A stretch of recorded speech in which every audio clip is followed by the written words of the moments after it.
What kind of strategy did you have to adapt to, or what did you change within your strategy when you switched over to futures? What they don't realize is they're applying their discretion. They might have a very, very systematic system with guardrails in place, but whether they're acknowledging it or not, they're applying some discretion to risk management, to taking a trade, to not taking a trade in specific conditions, things going on that just can't be coded in. So now the follow up to that is, how do you teach discretion? They tell the story of the 4-minute mile. Yeah, It might Roger be, Bannister. I use this reference all the time. there you go, man. You know the stories. Meditation, again, not the hippie like type of, not to say hippies are bad. Here come the I comments, think bro. Now the long haired guys are talking to us about the hippie stuff. Yeah, here we go. Right, sit There we down go. And kumbaya. No, see, like it's it doesn't have to be that. What's up, boys? Welcome back to the podcast. Today, we're sitting down with Real Deal Futures. Zach is an incredible guest, an incredible trader. He shares a ton of value on his journey and some of the lessons that he's learned as life has progressed and how he took those lessons and applied them into his trading. We talk a lot about discretionary trading and how to build yourself into a discretionary trader. Even if you're a 100% systematic trader, there's still a little bit of discretion applied. And he explains that. And we also talk about how you can coach yourself and teach yourself to be more discretionary and where to find areas in your trading to allow that discretion to flow through you and allow that intuition to guide your decisions. So I love this podcast. Great conversation. Zach's a great dude. I think you'll be seeing a lot more from him as time goes on. He's really gaining a lot of popularity. So I'm happy to have him on the show. I want to say thank you to our sponsors. Of course, thank you to Zach. And now to you guys, make sure you're subscribed and enjoy today's episode with Real Deal Futures. Mr. Zach is in the building. Let's go.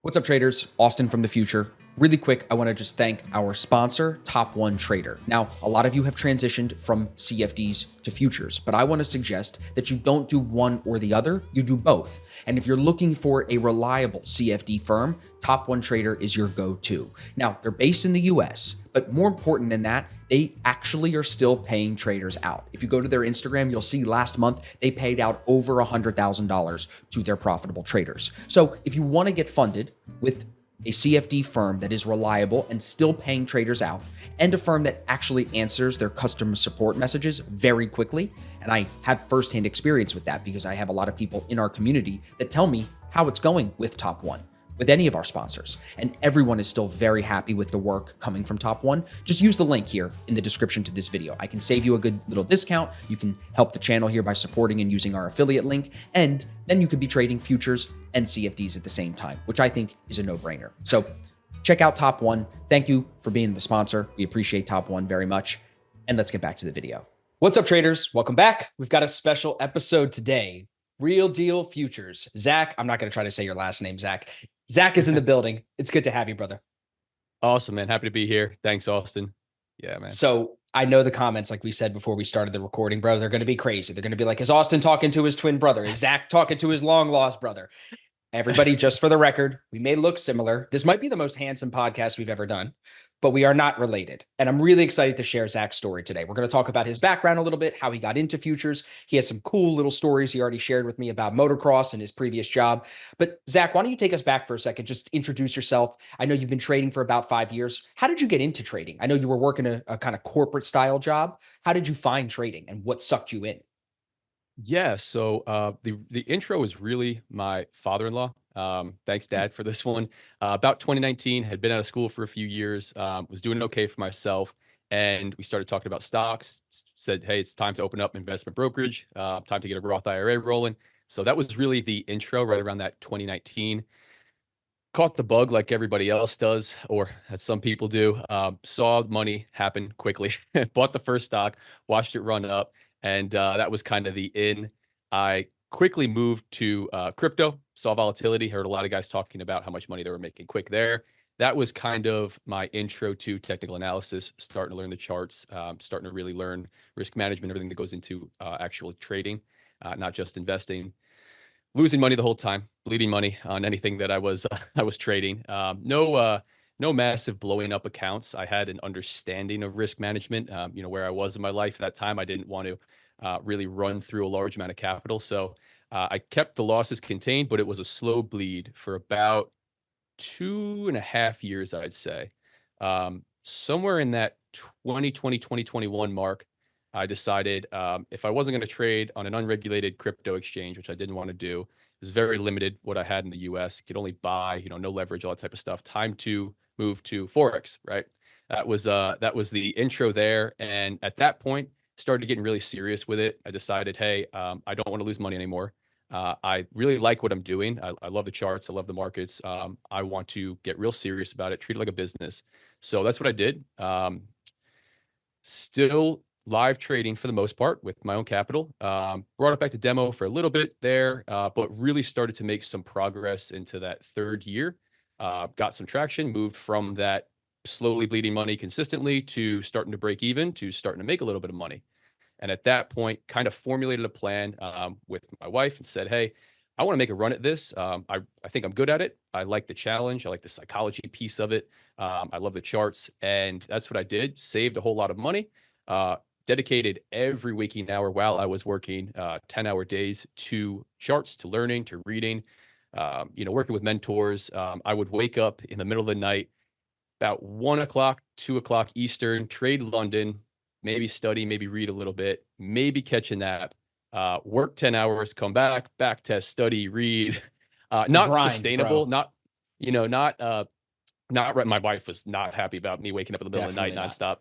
nonstop. Not sustainable. I'm not bragging about doing that. It just, I think it just displayed a little bit of me condensing as much, time and failure and trial and error that I possibly could into the time that I had.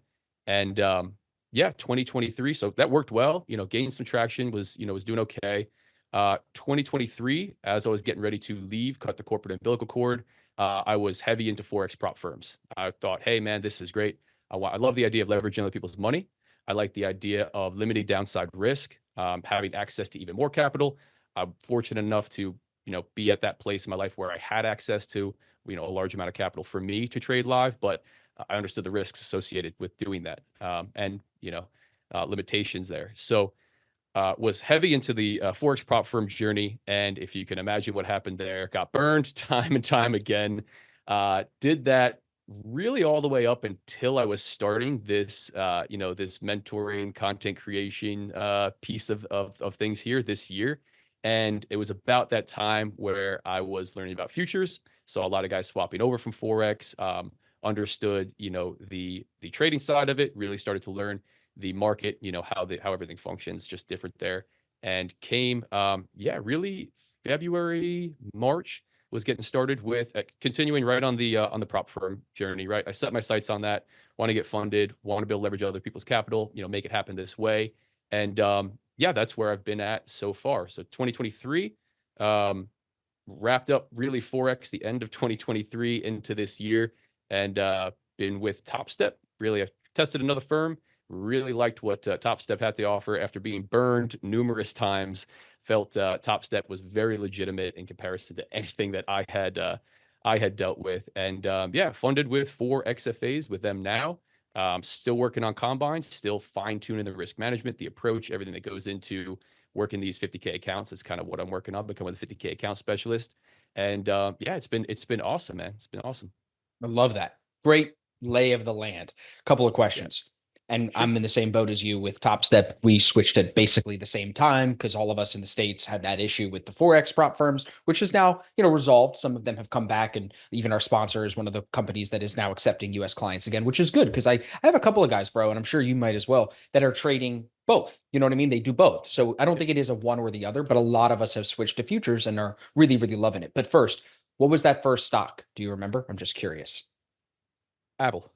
Yeah, it's Apple. Oh God, bro, this is so weird. That's my favorite stock. It's my Yeah. it's my biggest holding. Yeah, bro. And I have my Apple story. Some of our listeners will know, so I'll make it quick. I bought Apple when I was 13, 14 with my bar mitzvah money. My dad was like, we have to invest the money you got as a gift. I bought it, all of it into Apple. It was not a lot of money, probably got me 11 or 12 shares. Well, that by the time I was 17, 4.5 years later, that paid for my Volkswagen, and that was my first car. Now, if I had not sold Nice. those shares, I'd have $700,000 or $800,000 right now. Yeah. That's not the point. The point is that when you buy great companies, it can really get you interested in investing. It can really get you to catch the right bug. So that's so funny. Trading XFAs, trading Top Step, bro. That's another similarity we have there with the Apple. So that's cool. Yep. Now, what Yep. what dissuaded you or pushed you away from equities? Why did you kind of move over to Forex? Was it just the leverage and getting other people's money, and equities you needed the 25K and you needed all that same kind of thing? Yeah, yeah, pretty much that. I like the idea of trading stocks. I kind of wanted to I don't know, just felt like it was more opportunity in the futures market. Like if you were going to be intraday trading, futures is the way to do that. You get the indices, you get whatever commodity you want to trade, and it just Yep, seems like that's the platform. Well regulated, centralized, the whole deal to do that. I agree. The equities thing is cool. I just probably just a byproduct of not seeing a lot of other people do it, not having a lot of mentors and people teaching that piece of it. I know it's out there, but yeah, Yeah, never touched options. Not an options guy. me neither. So yeah. Nice. Okay. Hey guys, I just want to let you know the free futures course that I put out a few weeks ago has been crushing it. We've had over 1,200 people sign up already. We have over 150 positive reviews. So if you're sleeping, if you're living under a rock, now is the time to grab this free futures course. I'm putting the link in the description. There's no gimmick, no catch. Go to whop.com, WHOP.com/ASFX, and you can grab the free course for yourself. If you watch it, leave me a review. That's all I ask. Now let's get back to the video. Good info. Now, the transition from Forex to futures. How did you find that? Easy, difficult, couple of hiccups?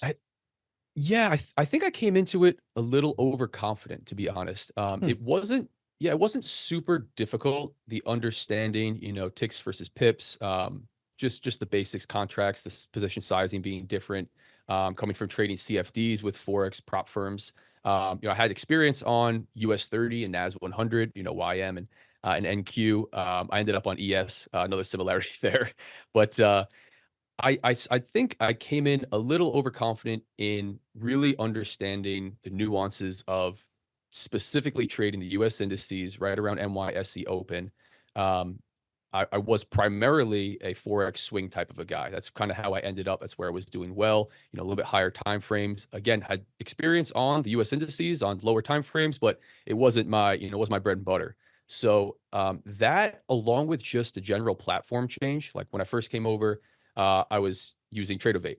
I didn't realize that, kind of changing the cockpit of that race car, as I've heard the top step guys say, really does impact you. Just the feel of everything, the way that you're reading the market, the things that you're seeing, the execution, it changes. So I think I was a little bit overconfident when I came into it. Definitely took some learning to get comfortable on everything. But once you get past all that, better in every way. Really like the 100%. platform that I'm on now. Love the market itself. Better in every way.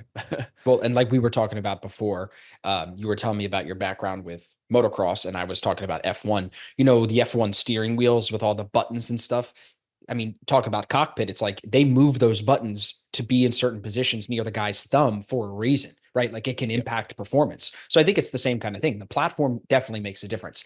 I and again, we never want to badmouth a company or a firm, but I don't like trading on Tradeovate at all. I think their trade Mm. copier is super clunky. And then especially when you compare it to Top Step X blows it out of the water. Would you agree? Yeah. Yeah. Agreed. I Yeah. didn't spend a lot of time on Tradeovate, so I Me neither. can't speak too much to it. I tried Yeah. integrating Tradeovate with TradingView through Top Step. I Yep. experienced like a little bit of lag there. I felt it. I could see it on some of the the videos that I was recording, P&Ls Hmm. running. Hmm. But didn't spend enough time. Didn't really love Tradeovate, to be honest. No, no. Didn't spend enough time learning it. Was trading off of like a TradingView chart, executing on Tradeovate. That's not a great thing to have. Top Step X, love it, man. TradingView chart, everything about it, super easy to use. A lot of the features that they have, I think they keep rolling out stuff. Like today, they were rolling out the performance dashboard, all that type of stuff. So yeah, Yep. awesome Yep. platform. Again, takes an adjustment, right? Just Of everything, the course. nuances of where things are and just how things feel, how it looks. But getting comfortable there and obviously working out well. But yeah, I'm thankful they have that. I'm excited to continue doing that and to see what else they roll out with it. Really. Well, it makes me, really happy to be trading with a firm that like does things slowly. I don't love in this industry when people run too quickly and do something too fast because that tends to break. You know what I mean? And I think Top Step is trying to attract guys like you and me that have a long-term vision. They want to really grow. They want to have us trade live accounts eventually. You know what I mean? So I think that is what my audience I think is seeing, is that they're like the more professional futures firm, where there's some of these other firms that you can run them up and take a big payout. But would you bet me that they'll be here in 5 or 10 years? I don't know if you would take that bet. You know what I mean? Yeah. Yeah. And again, with the being burned, way too many times before, that's the first piece that I'm looking at. What's Yeah. the longevity? Is there Yeah. faces behind it? There is, they're like the OGs in the space. So yeah, not to make this a Top Step infomercial, but No, definitely not. We don't want it to do that. I, But I mean, it's I just the real experience too. You know what I mean? It is. yeah, I don't 100%. know how you can argue with the fact of like trading and learning, even on Top Step TV, from guys that were in the pit. Like I geek out around that kind of stuff. I think that that's so cool. Yep. Yep. Their live daily is tons of value. The people they have Tons of on, the value. guys that are on there regularly, yeah, just absolutely tons of value. So let's talk about your trading a little bit. You were trading the Forex with, not the Forex. You were trading Forex in a swing trading matter. You said less day trading. What kind of strategy did you have to adapt to, or what did you change within your strategy when you switched over to futures, other than the fact that it was now day trading? Yep. Yep. So it was still market structure, price action based, discretionary. That's a big piece of my understanding of the markets. Is you've got to apply that discretion and your intuition. Yeah. That's where part of the edge is coming from. The biggest change was really fine tuning an approach that worked well at NYSE Open, because that's when I Yeah. wanted to trade. That was the time I wanted to trade. That's where the volatility is, the whole deal. But really starting to refine what levels do I want to use, adding in VWAP, adding in some volume tools that I didn't have access to. So, I'm trading with regulated U.S. regulated Forex broker. I don't have any volume, like zero volume on my trading Isn't view that chart. crazy? It nuts, dude. Absolutely. Like, but that's that's what I was raised on. Like, And we that's don't it. know any There's better. no Same with me. You just don't know any better. You're like, yeah, Forex just can't have volume. It's like, never did we think like that's a bad thing. We were just like, okay, it just can't happen. But now that you yeah. see the other side of it, you're like, what was I thinking? Yeah. Dude, we're missing a whole piece of the puzzle here. So, 100%. started to experiment. If you go back through all my videos, you'd see I'm working with different volume tools, all different types of volume tools on my chart, trying to get a feel for what I like. I like to keep things super simple.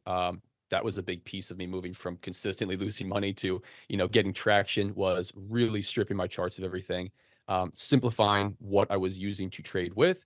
But now coming into futures, having this more data that's available, the centralized exchange, this order book, the order flow you can work with. So, step one was starting to identify some levels that I want to pay attention to. Pre-market, be able to mark that stuff up outside of just discretionary support and resistance, supply and demand zones that I would identify in Forex. Utilizing some volume, utilizing VWAP, utilizing volume point of control. Maybe anchored VWAP. I've really come to like the VWAP. You got to find stuff that that fits with you. And I've worked my way through a handful of different things. And there's some that I stuck with. Traditional volume as well. I like to utilize the volume profile pre-market, prior day session, that type of a deal.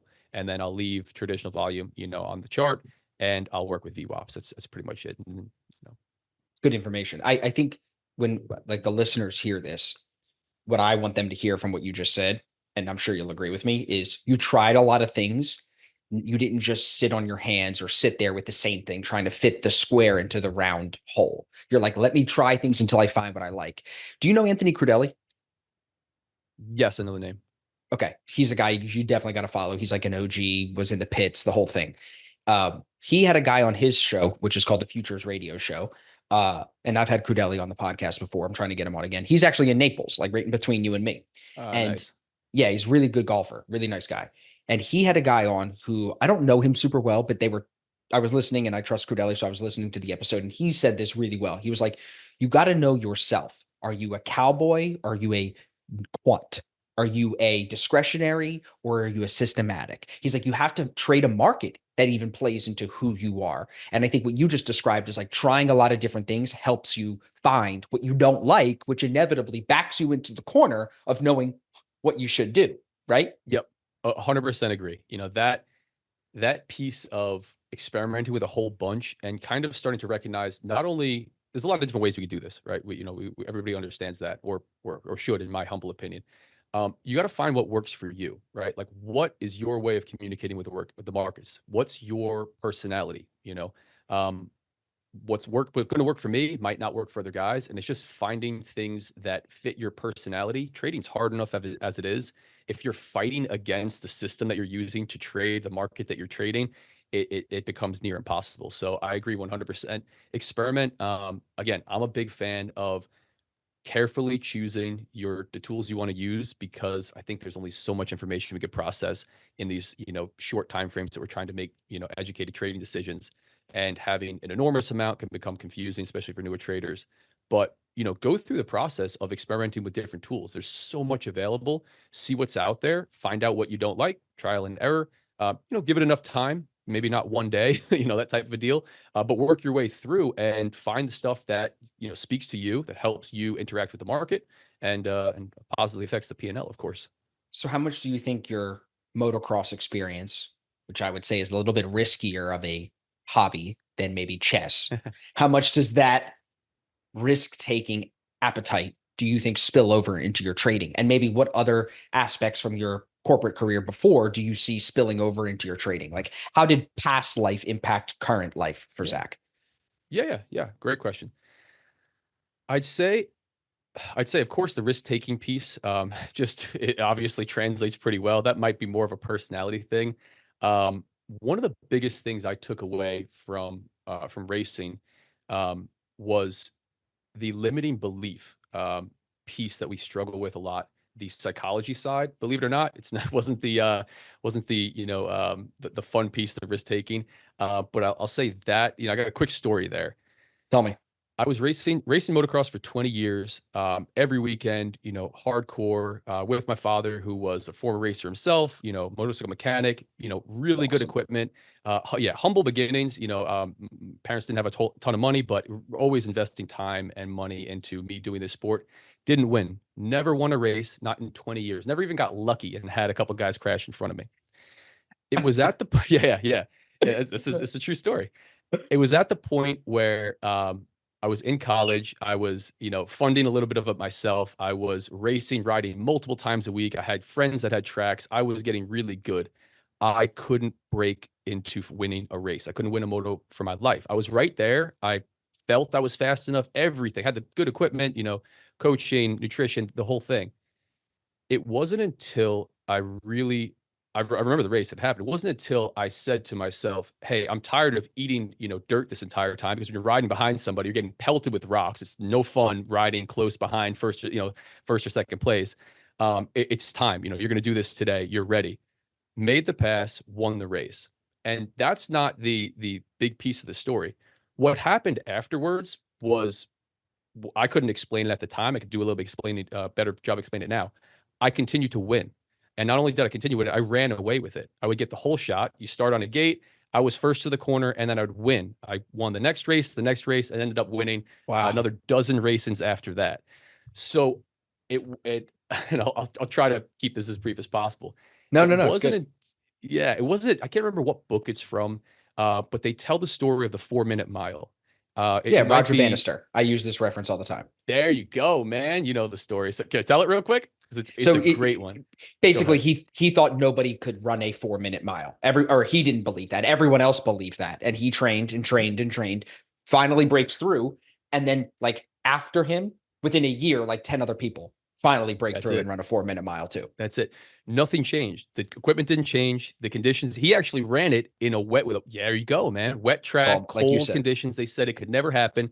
He ran it like 40 days later. Another guy beat it by another like 2 seconds, and then the next Yep. thing you know, multiple. It became a normal thing for the fastest guys. So what changed there? Your mindset, right? That that piece. I know it's kind of like that far-fetched psychology, and it's kind of hard to wrap your mind around. But that piece was demonstrated to me in that story, in history, and for everybody else, and to me in my own life. And I've tried my best to understand that, hey, there's going to be a turning point. You have to build the experience. You have to put the work in, right? All that comes first.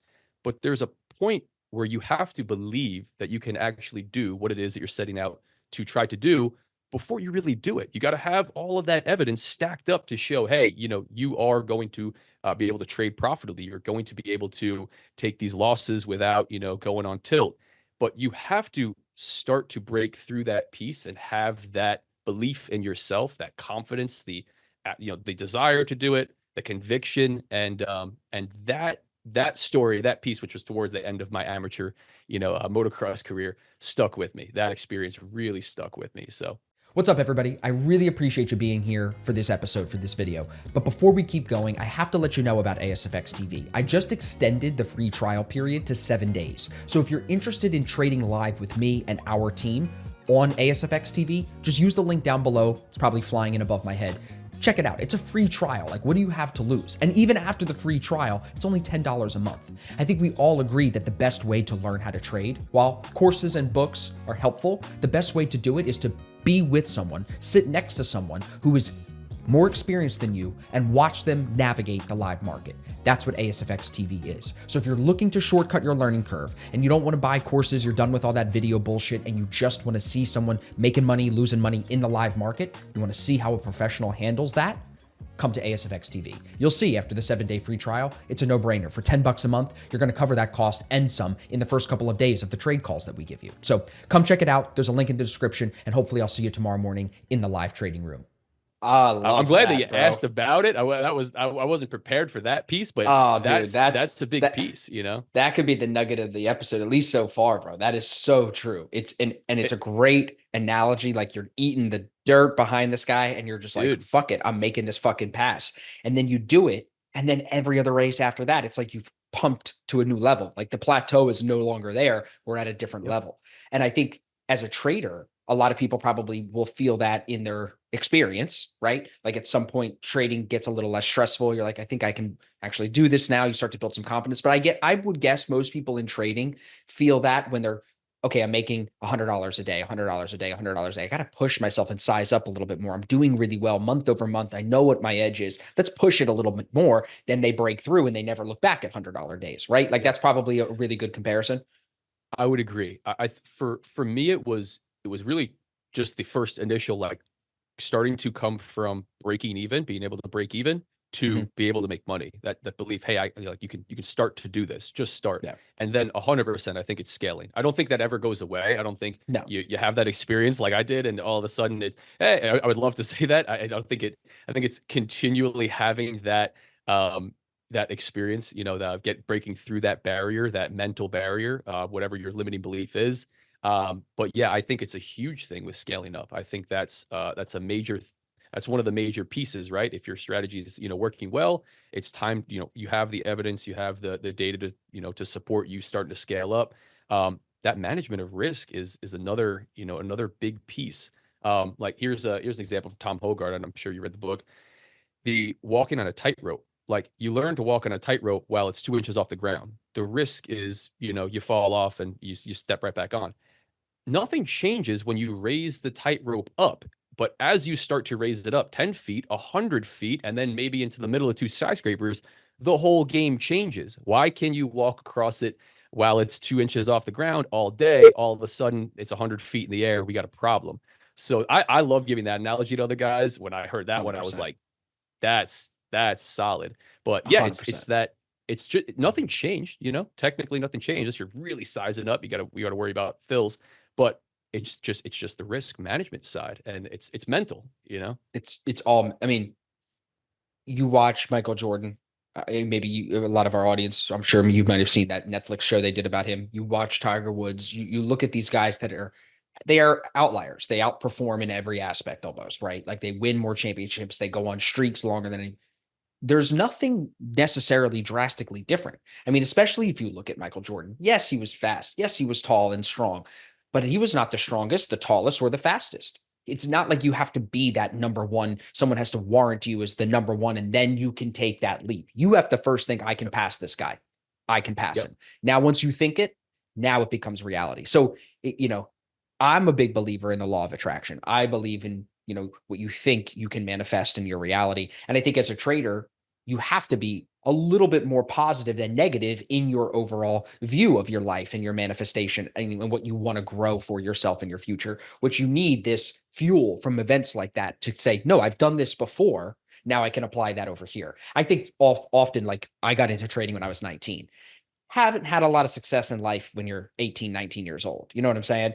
Yep. I think sometimes guys that are older and get into trading are almost easier to coach because I can use their past success, like your story there with passing the guy. You can use that as an anchor point to stem them into their trading experiences with. You know what I'm saying? And then it becomes Yep. an easier like process to buy into versus trying to shortcut the process to get to an outcome because you've never even had a successful process before in your life. You follow me? Yeah, I do. I'd agree with that. Yeah. It's definitely nice to have some of those to come back on. If you're starting this really, really early in life, you got a big hill to climb. You get to the top of this, and you keep climbing because it's never ending. Very well done. But sure, I understand what you're saying there. And I would say one more thing before we leave this story. Great story. Yeah. This scaling, I find that as I trade bigger and guys that I know that are trading large, they almost don't want to trade because they are afraid of losing. And then those losses are now bigger.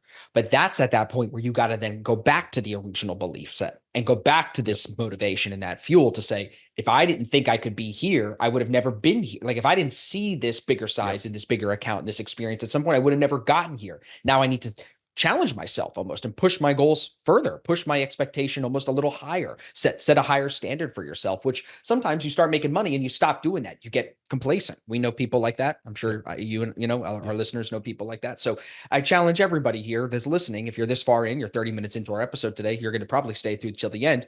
Take a note at the end of the episode of like, what are my actual goals, right? Like, what can I maybe push this bar a little higher on? What can I, and part of it for me comes from accountability, right? You work with good people that'll push you, coaches that'll push you. So who are some of the people that have inspired you? Because I wanted to talk to you about like when you made the switch from the corporate job into the trading and it was fueled by your father-in-law and the early lessons that you learned.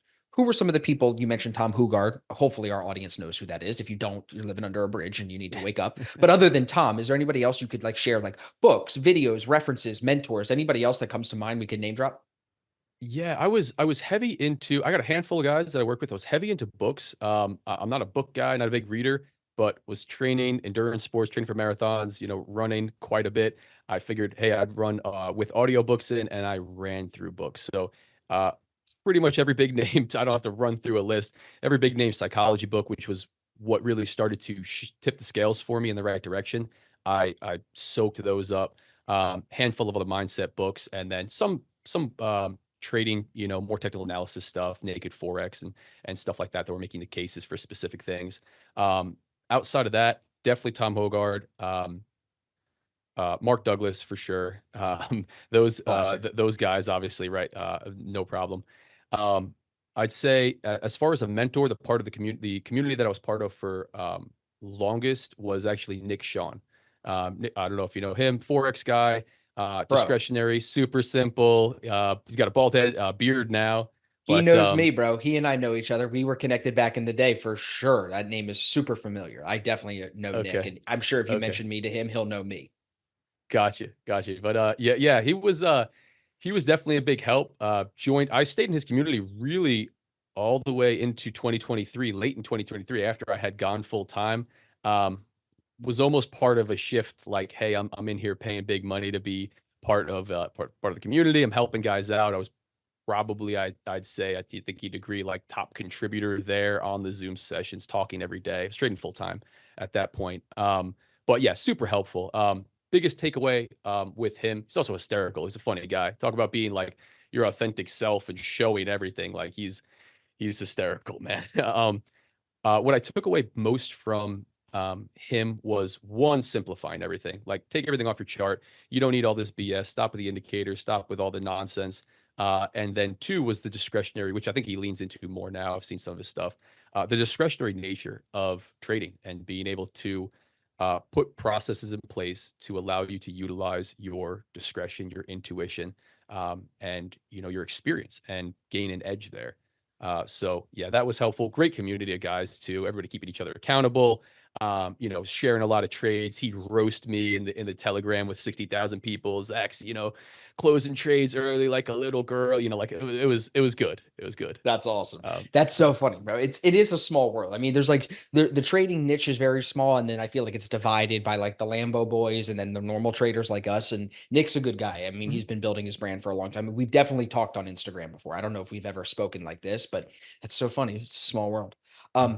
Let's talk about your process a little bit day to day now. You've had, you know, a little bit here to explain to us the way you've kind of shaken the indicators loose, the way you've moved through different markets. And I'm sure each market, whether one was swing trading in Forex and now day trading in futures, they require different nuances, like you said. And by the way, I really love your opinion about discretionary trading. I think some people are very put off by it because they think discretionary gambling. And it's not that at all. And I like how you just said you're using your own intuition to guide your discretion while there's still systems and processes in place that are the foundation of then allowing you to apply discretion. So I love that. And I think our listeners will find that refreshing because I think some of them, and this was me, trying to be systematic when really you should be leaning into discretion. You're just afraid to be discretionary because you don't want to be a gambler.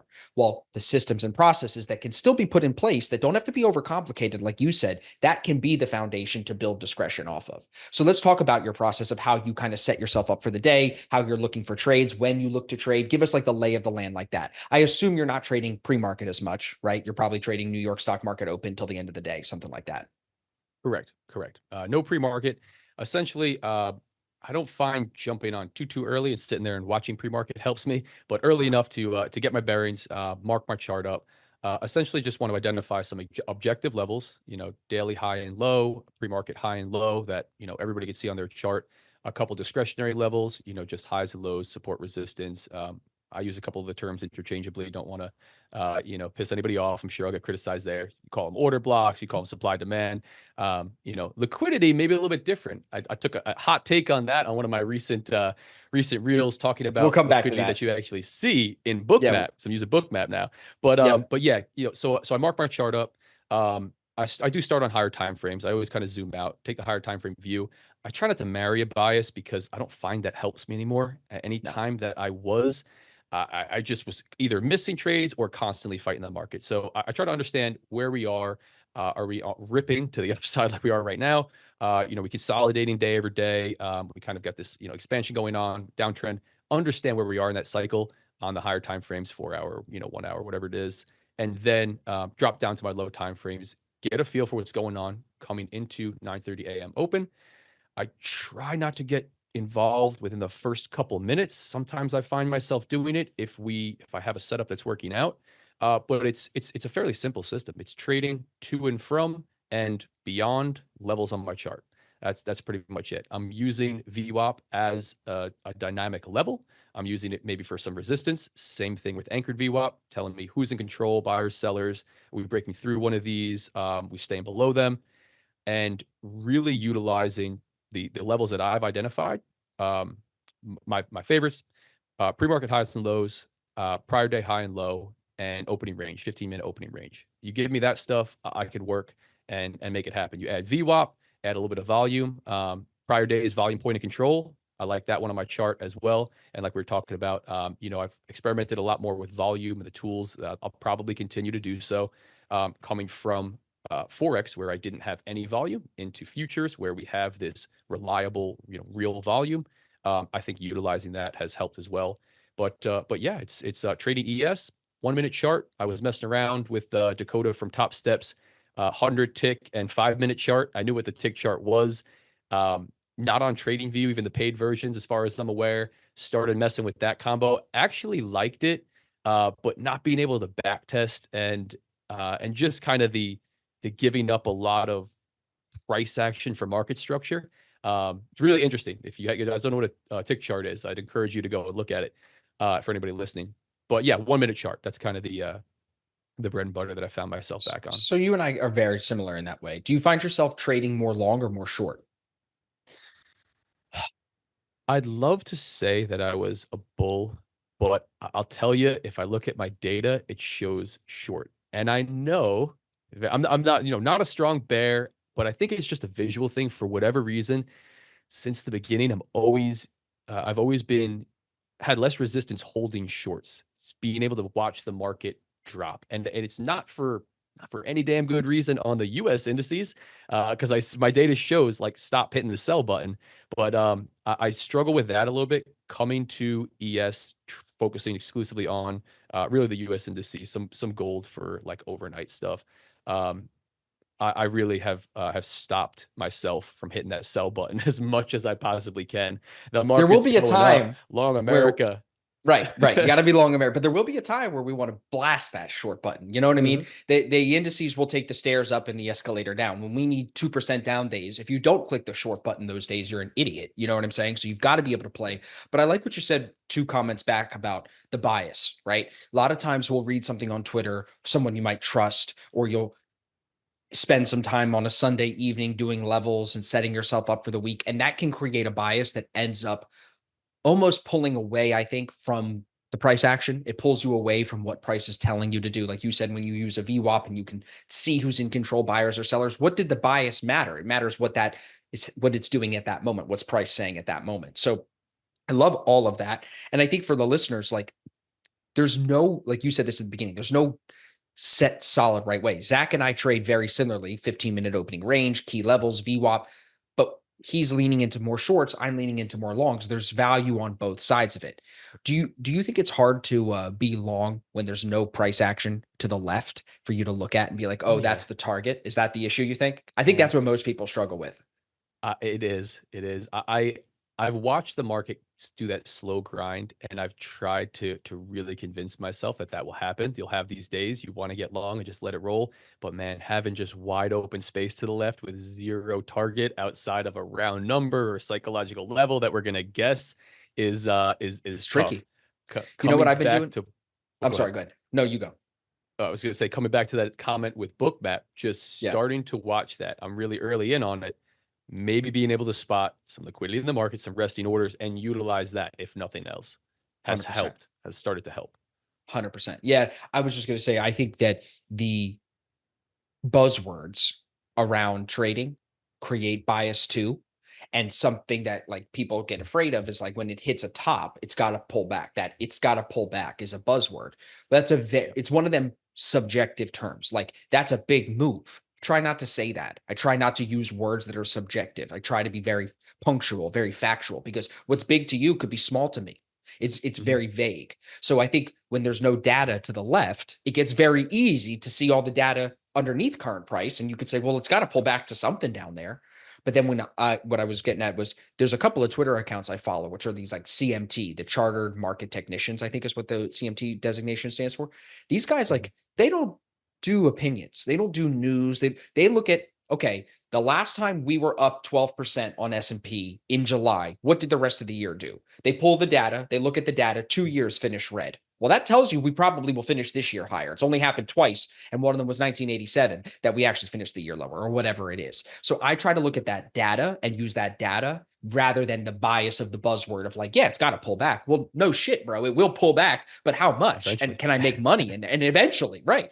And I mean, now it's even weirder because so many of those, you know, the top, let's even say the top 10 stocks of the S&P make up 35-40% of the index. That's never happened before. So these markets are kind of uncharted. And I think in a way, to some people, especially people that are like you and me, we didn't live through, or we didn't trade through 2008. We didn't trade through 1987. We didn't do the dot-com bubble. So we have never experienced something like that. All we really know is COVID, and everything else is up, just up, you know? So it creates that itself creates a bias too, that I like to look at data from history way before me. And that kind of helps me fight that bias. Cause bro, I'm only speaking from a perspective of losing money first, now doing well, but losing in the beginning, trying to call tops, and I think some of us just have to learn that way. So this goes to my next question. What are some of those lessons that you look back on and think, oh, I wish I would have learned this sooner.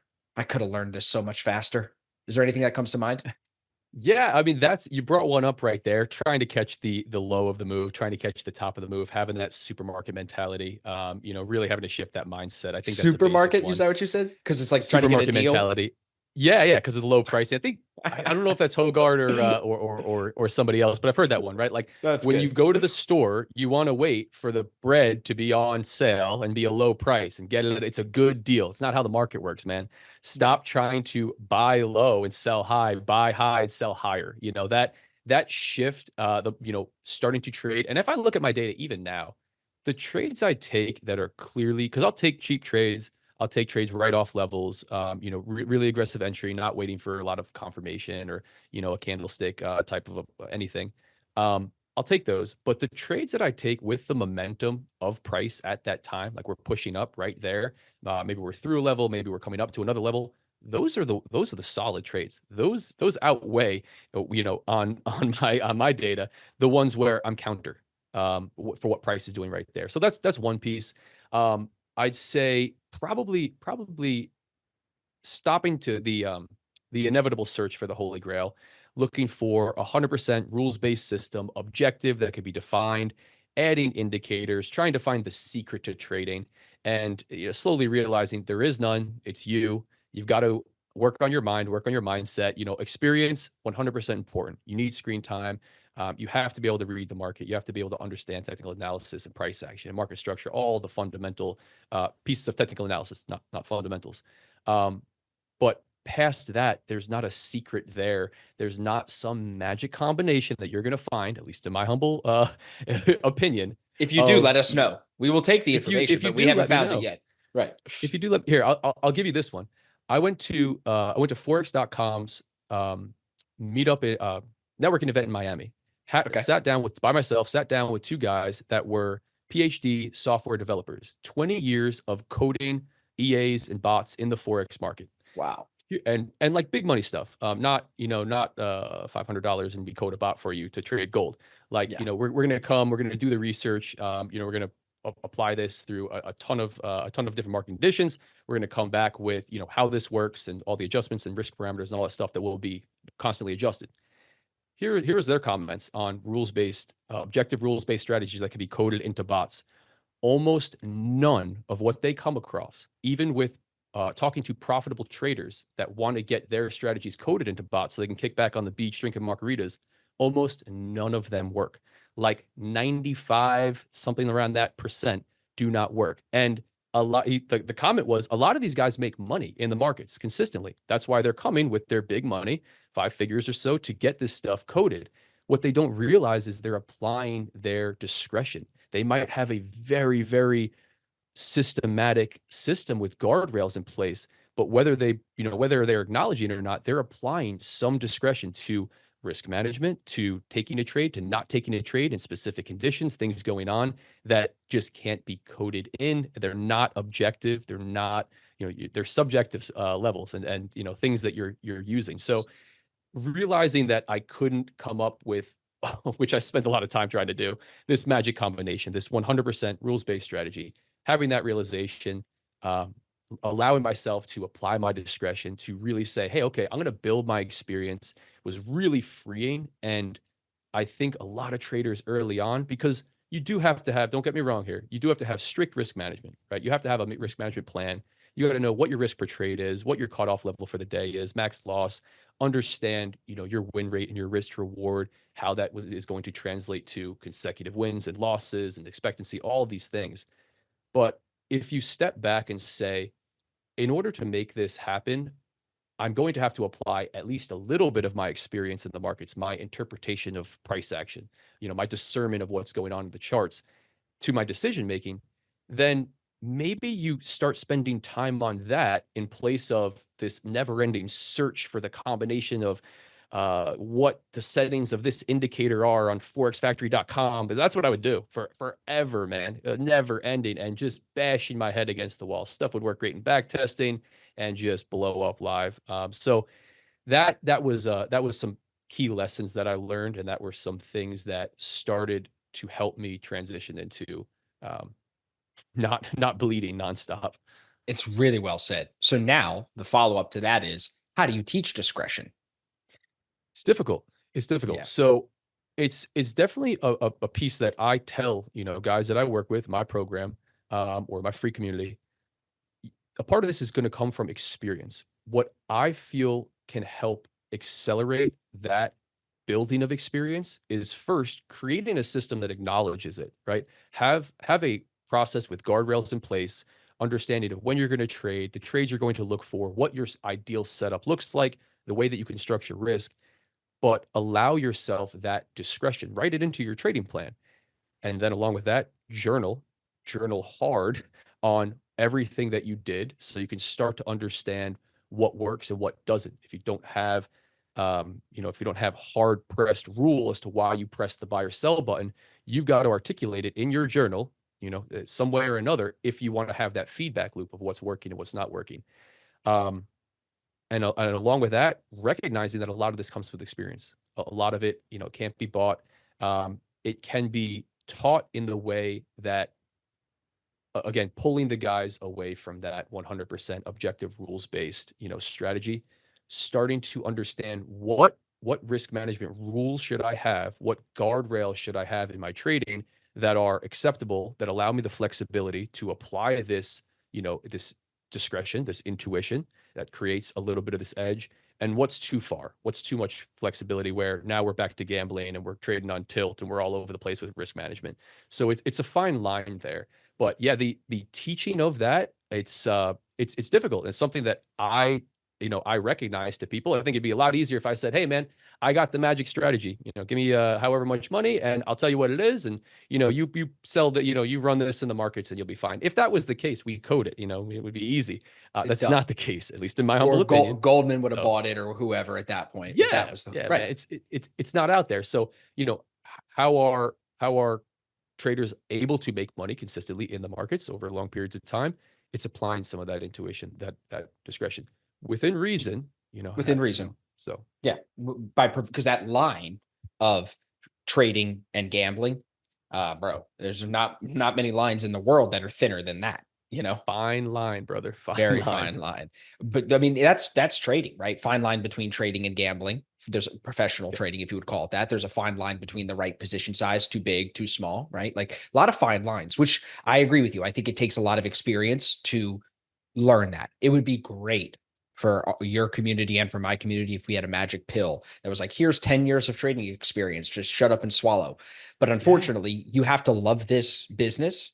And I think that's why the people that make it. It's because they love the constant problem solving. You alluded to this earlier. You mentioned how there's no destination. It's a journey. And the journey is the destination, where in the sense of like, there's no point you get to as a trader and you go, yep, I think I actually mastered the market. I can tell you exactly where it's going tomorrow. It's never like that. You get more size, you get more experience, but that's about it. That's it, man. It's a never ending journey. You have to be focused on the process. There's always going to be something to adapt to, a change in the market. You're going to have to scale up. You're going to have to manage that next hurdle. And it's really falling in love with the process. If you're money focused, if you're focused on the outcome where you get the Lambo for some reason, you're going to struggle, man. You're just going to struggle. And you know what I would just say too to that? It's like, you should fall in love with the process, everybody, enough to the point where when you do make some money to get a Lambo, buy or rent, whatever you want to do, you don't even want it, because that's not what you fell in love with. You fell in love with the market. The market is a never ending, unsolvable puzzle that challenges you to get better every day. That's why I like it. That's why guys like you and me have showed up day after day. Like, I've missed holidays, I've missed things because I've been more focused on growing this business. You know what I mean? Because it's that I love markets that much. I'm looking at it on my phone, even when I'm not supposed to be. Like, I just can't help it. I just love markets. What do you think about trading psychology? Let's go into this for a second. Do you think trading psychology is a bunch of bullshit, or do you think it's actually worth studying? like the psychology behind managing risk in the market, or Yeah. The buzzword of trading psychology, meaning you can read Mark Douglas's book and it's going to make you more money. So here's my thoughts on it. I think it recently shifted, maybe not recently, but the buzzword is there, right? Like psychology, that's the focus. If you just need psychology, and that's just not the case. I'll temper it with, I found a lot of my trading shifted once I started to focus on shifting my mindset, psychology, trader's mindset. But I'm a huge believer in, you need an edge in the market, whether it's going to come from experience, whether it's going to come from some rules-based system, whatever strategy you trade, you have to have a a fairly well-defined edge in the market that you can back test. You have to have some evidence that, your trading is going to provide a positive expectancy. If you don't have that and you're just focusing on this, this psychology piece of it, you're not gonna succeed. But I will say, I think the shift to focusing on it more is helpful because I think it's neglected, or at least it was by me. And I think a lot of the guys early on, like I was the believer that, you have to figure this out, right? You have to understand this complex system and create this, wild trading plan. And I was drastically underestimating the impact of being able to take 2 or 3 consecutive losses that are normal in my trading and be able to execute the next trade without completely jacking everything up. And that piece is psychology, I guess. So I'm a fan of it. I talk about it enough, for sure, and in my community. And again, I think it's different for everybody. Like, and that's another piece. Same way, your personality is going to dictate maybe the strategy that works well for you. The mindset challenges that you're going to face are going to be different than the guy next to you. I think a lot of guys, at least that I've been talking about, even up until today in my community, are dealing with this boom and bust cycle. They run up accounts. Some guys get funded, $10,000 in profit on the XFAs, blowing it up on Friday all the way back down to 5,000. I'm like, dude, what, when you go, what happened? But that's a mindset issue. That's a psychology issue. It's Oh, yeah. execution, but it's coming down to your mindset. Maybe I don't struggle with that. Maybe, I'm fearful of, it could be one of a million different things. I don't have to give the examples, but I think that's important to recognize. Like, we're not all going to struggle with the supermarket mentality of buy low, sell high, like maybe I did. You might struggle with letting your winners run. You might struggle with cutting your losses short. You might struggle with, I might struggle more with taking consecutive losses and being able to take another trade. Someone else may really run into trouble when they're on a hot streak and they blow the whole account. Just as dangerous, but different, different emotions there, different responses. So Yeah. I'm a fan of psychology, of trading psychology. I think, again, I think what you were asking there is, I think it's a little bit overstated now, right? Like, if you talk about psychology and this is the key, this is the answer, this is all you need. No, man, you need to understand the technicals. You've got to be on the charts. You got to have a system in place. We need to be talking about, our entries, where we're placed in stops. You have to have really good understanding of market mechanics, stuff that works for you. Yeah. But then when it comes time to execute, psychology is the final piece of that puzzle. Would you agree that it takes longer to master the psychological aspect of it versus the technicals and the mechanics? 100%. Oh, Okay. yeah, man. If I Yeah, could, if I could go back in time, I would say, dude, you got it. Like, not I grabbed myself by the shirt and just stop reading more about these indicators. Like, I knew everything about every indicator. Read the books, and then start to understand some processes you could put in place. And I could name 2 for me that have worked pretty well. Just Please. external pieces that from my life that I've added that have worked really, really well. Meditation and endurance sports could be simplified as just doing something hard. Meditation, again, not the hippie like type of not to say hippies are bad. Here come the comments, bro. That, now the long-haired guys are talking to us about the hippie stuff. yeah, here we go. Right, sit Here we down go. and kumbaya. No, see, like, it's it doesn't have to be that. It could be, the focus is sitting with yourself, becoming more introspective, becoming mindful, conscious of the decisions that you're making. I think we're a lot of times in the markets, we're running on our subconscious, we're running on emotion. It's where tilt comes in. The more you practice pulling yourself out of that at another portion, of your day, the more you can practice that as you come into that 9:30 a.m. open and you see NQ printing, a 200 tick candle right off the rip. So that was big for me. I do it, kind of just seated traditionally, type of deal. It could be whatever you want, man. Go on a walk, sit quietly in your car, pray, whatever your MO is. And then the second piece was endurance sports. Really pushing my way through, again, kind of the challenges, but getting to the really hard parts of some goals that I set for myself, even some failures, and being able to push through that, maintaining discipline through training. I think all of that translates really well to trading. The biggest piece, psychology wise, for me, in that kind of the David Goggins, MO of like flipping the switch, deciding that, you're the captain of the ship, you're the master of your mind. And there's a piece where you say, I'm going to decide how I respond to this emotion, right? So, I'm late in an ultra marathon. The inner bitch, for lack of a better term, starts creeping in. The weak Zach, and you say, hey man, you shouldn't be out here. You have no business doing this. Your training sucks. Just quit now. Nobody even cares that you're out here at this little local race. And you got to decide, hey, I'm not going to listen to that. My response isn't going to be to stop. It's going to be to continue going, to pick it up, to keep doing what I'm doing through bleeding feet and blisters and, like the whole deal. So similar to trading, where you have to get to a part, trading psychology part, that I think is important. You have to become self-aware, be able to recognize your emotions. This is a piece of, if you're going to be a successful trader, you got to be really self-aware, aware of your emotions, and then be able to self-regulate, create a different response to whatever emotion you're feeling, whether it's fear, greed, the stuff that everybody talks about, or anything else. You've got to be able to manage that emotion and control it. And that's the piece of, translating from the really hard stuff that you're doing. I'm going to go and do this. I'm in control. I decide, what I'm going to do and not do. And you bring that to sitting on the chart and watching, ES, and, you're in profit, and, you should be holding to the profit target, and everything in your body's telling you should probably, just close it out. It's going to be better, dude. You have to understand, how does that work out over 100 trades? So that's the great answers. Great answers. Yeah. I could add a million things, but I would just say that doing something hard, to me, is so good, because, and the discipline of the meditation is in a way in that bucket of doing something hard. What it does is it primes your subconscious mind to be a little bit more disciplined when you come to the trading desk. Like you said, it does slow you down in a sense, so you can catch yourself, because in trading, I'm going to guess you agree with me, the emotions we feel should not be ignored, right? Would you agree with that or disagree with that?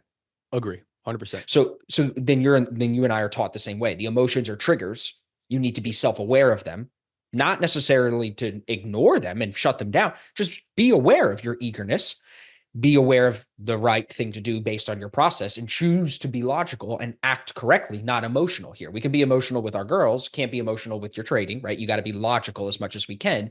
So that one step, I think people think trading psychology is this 18-step master plan they need to solve. It's like, nah, not at all, bro. It's self-awareness of your own shortcomings so you can act differently in the moment next time and do better. That's it. It's just self-awareness. But then doing that subconscious priming, that discipline to do the meditation, even though you want to get up and just start trading, that sets you up to be a little bit more disciplined when you show up to trade, to sit in that ES trade a little longer, because you already proved to yourself you can be disciplined if you say you need to be. So now stick it here too. And I like what you mentioned about the sports, because I find too many guys are stuck at the desk too long. Get out.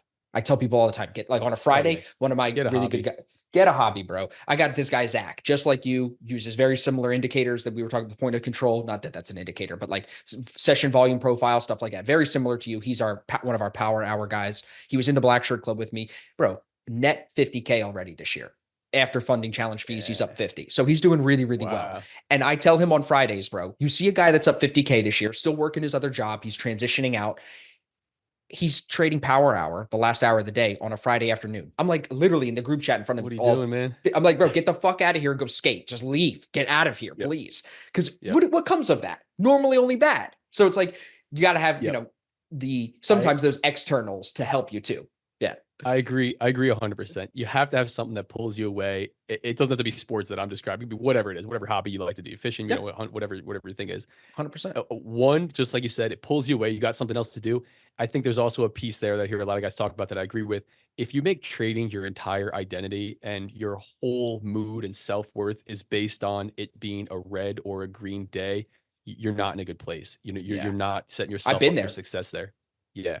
And again, I got heavy into that path for a long time, and trading's my bread and butter. I talk about it all the time. I yap everybody's ear off about it, but I do have these other outlets, these other, pieces of my life that are very important to me, these sports, family, these other avenues that not only pull you away from the charts, but you can say, I'm going to trade, and that's a portion of my day.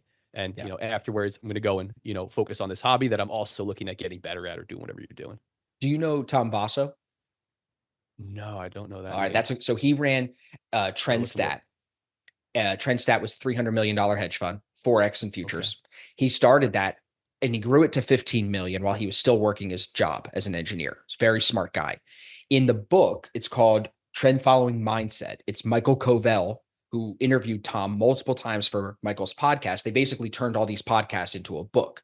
Well, the foreword of the book is written by Tom's wife.